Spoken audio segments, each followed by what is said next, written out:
pupunta tayo guys sa sasakyan kasi pupunta na tayo sa Taif. So aalis kami dito ng mga 12, let's say 12:30 kasi 12 ngayon o 10. So ang init dito ng araw.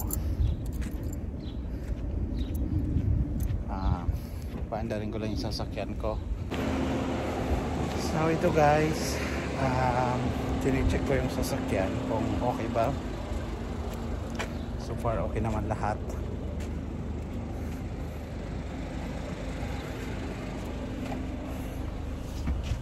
So ito pala guys, nandito kami sa gasoline station. Tapos bumili kami ng ganito. Lalagay ko sa car.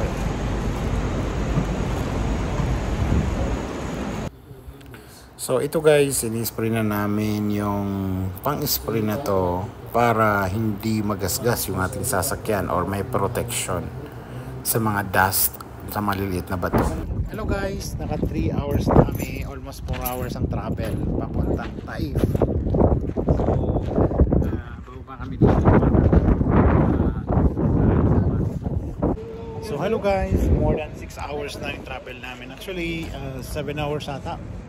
So nag-stay, nag-break na naman kami kasi nakakapagod mag-travel ng direct. So hinto-hinto lang sa mga stopover gasoline station para makapag-refresh na din. So actually doon kami nakapark, doon ako nakapark.